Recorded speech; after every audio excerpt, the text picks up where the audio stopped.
absolutely nuts. It's taken some impact, so part of that gear is damaged. Subsequent damage to the ring gear, which sits on your lovely WaveTrack LSD. More importantly, oh yeah, what we didn't show you. Ooh. Yeah.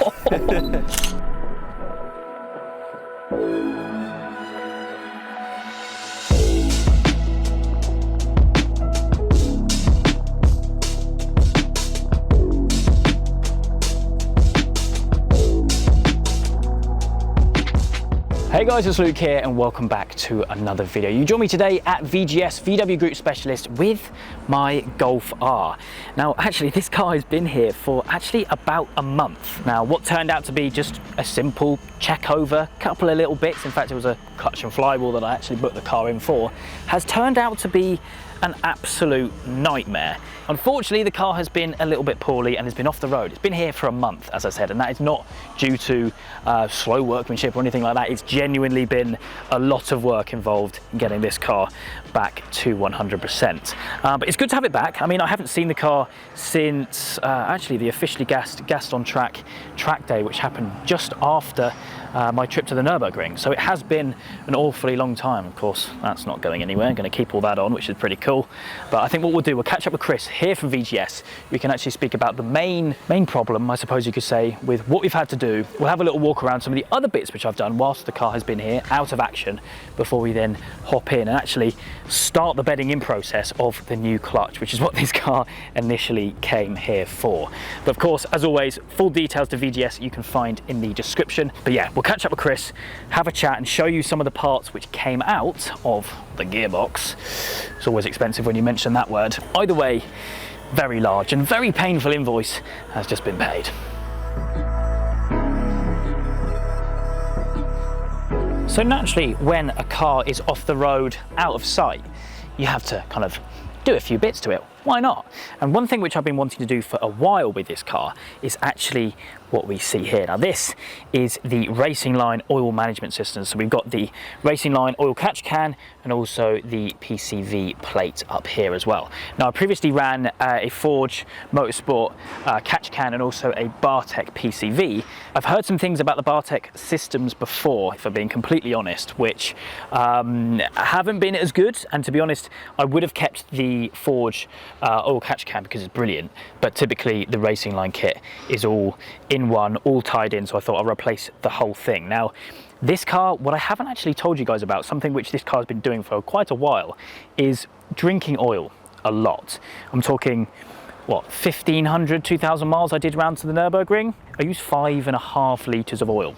Obviously some of that motorway cruising, but most of that hard driving on various tracks. 5.5 litres of oil, that's practically a whole oil change I've done in top-ups, which is not good. And I think the Bartec system is the reason for that. Something within the system which basically causes the catch can to fill up a lot. A lot of oil just goes straight into the catch can. And so basically that's why I've done this. Something I've been wanting to do for a while because oil is really expensive. I run Motul 300V on this car. A top-up bottle of like 2 litres is about £80, which is, yeah, quite a lot. So that's nice and fresh, which we've done. A couple of other things which I want to do, which I haven't actually done yet, is just get a car realigned, get the alignment done, geometry, that kind of thing, because it actually runs quite high. It sits quite high up, which is something which my good friend Henry Weber with his GTI made me aware when I basically had both cars parked next to each other, that my car is just so much higher. He's got similar aero, although more aero, but his car sits, well, basically 50% lower. So I think that is something I want to do soon. I also want more aero. I want a bigger wing, that kind of thing. So that is stuff which I've either done or want to do. But yeah, the invoice was 4 pages long, which I've just paid. We've had a full gearbox rebuild. Obviously the parts which were damaged, broken, have obviously all been replaced. It's had a full health check. And actually, as I said, I've now got to run in the new clutch. So we've got a Helix 6-pedal clutch in the car now. Some other little bits and bobs to make it basically easier to drive, which is nice. So that'll be cool. We'll be at Castle Combe with the team from VGS for a nice, good old-fashioned track day. What better thing to do when the car has been off the road for about a month than to get it straight out on track, when safe to do so with the clutch, and go and enjoy it for a few laps. Okay, we're joined now with Chris from VGS. Good to see you, mate. How you Good to doing see again? You're normally on holiday when I come over here. Don't say that to the lads.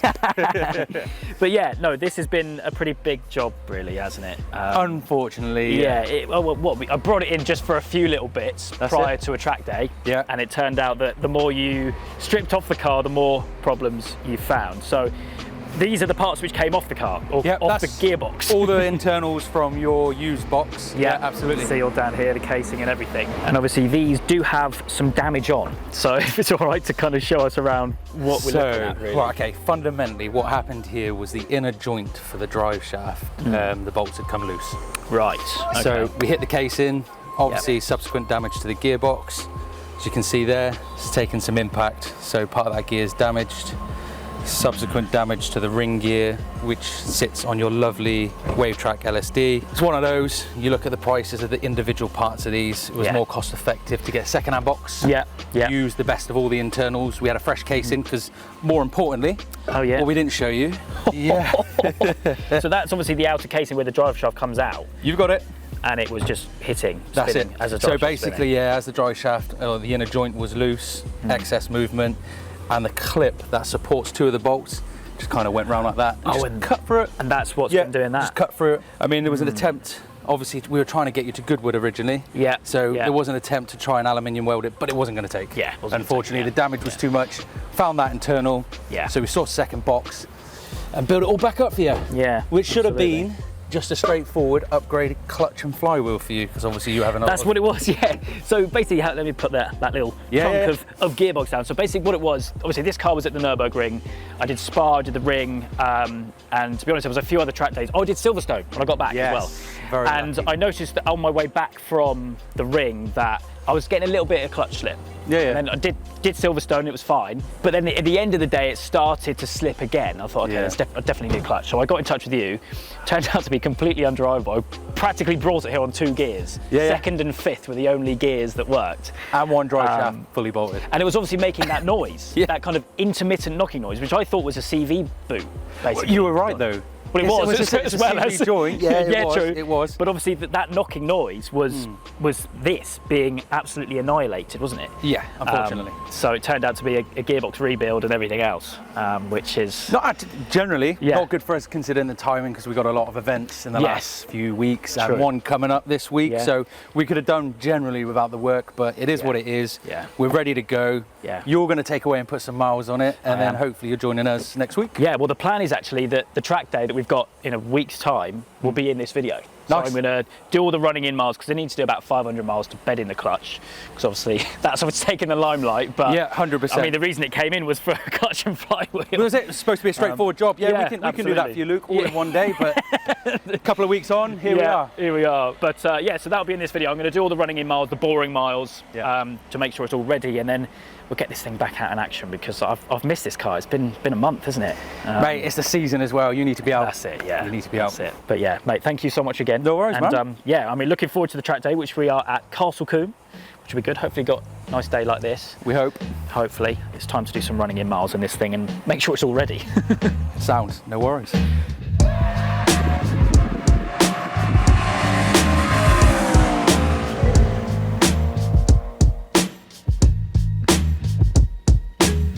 Fast forward a couple of days and we are here, of course, at Castle Combe. The car is now run in. I've done about, I think it's about 500 miles actually. Let's check the dash. 508 miles. So car is all run in. Clutch has been, kind of performing as it should be. No issues at all. I have been babying the car a little bit. It's good to be back at Castle Combe. I've been a couple of times with the Golf R. I don't believe I've been around here with the Aero yet on the car. Certainly not the Wrap. It's going to be a lot different than the previous times that I've been here. Actually, fun fact, Castle Combe was the first track day I ever did with this car when it was bone stock some 3 years ago. Unfortunately, it is raining. We are still running the track setup. Normally on a wet track day, I would switch over to the road setup with PS5s, but we're running obviously the AO52's normal track day tyre, which is what I run, obviously with these wheels as well.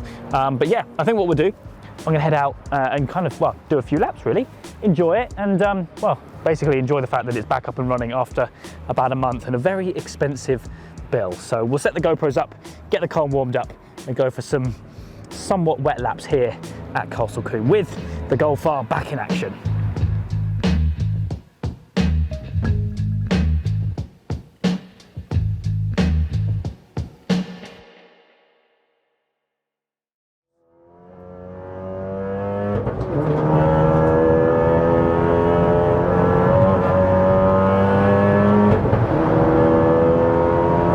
So stable, this car.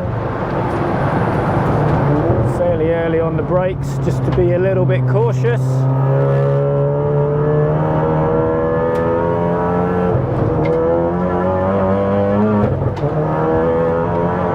Bumps over here. Maybe even a bit of air.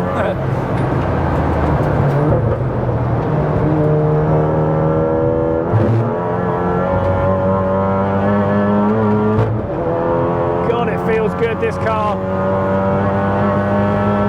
Flat round here. Approaching 140. Over the crest. We're on the brakes. Down into third. Lean on the tyres.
Like I said, Combe was my first track day I did in this car, and I remember just how kind of wallowy the car was. At that point it just had the engine upgrades and the brake upgrade, but obviously no aero or any suspension work, that kind of thing. So to remember what that car was like then to what it is now is unbelievable. Obviously, stock interior the car had as well. So it wasn't near as much of a kind of thrill to be in. Because obviously you hear all the stones and everything kicking up as we're flying round.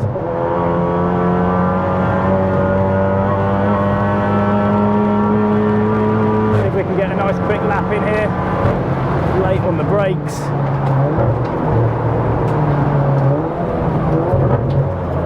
Good old bit of heel and toe.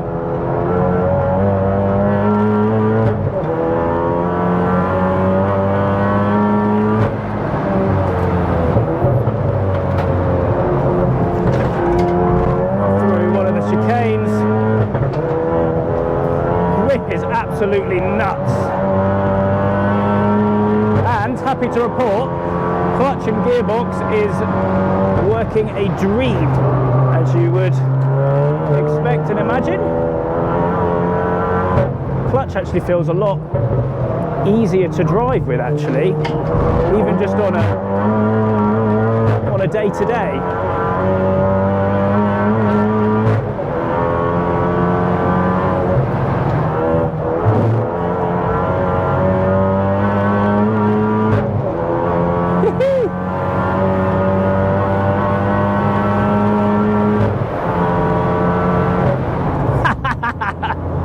I flipping love this thing, but yeah, had to include a few laps, a few snippets from the VGS track day here. Obviously now that we have fully rebuilt gearbox and a fresh clutch, flywheel, and some other goodies as well on the car. Like I said, everything was all running prior to this day. I didn't want to just go ham straight away, wanted to run it all in as it should be, and yeah, no issues whatsoever. It's been awesome fun. Had this car off the road, well, as you've seen in this video, for about a month, so it's great to have it back.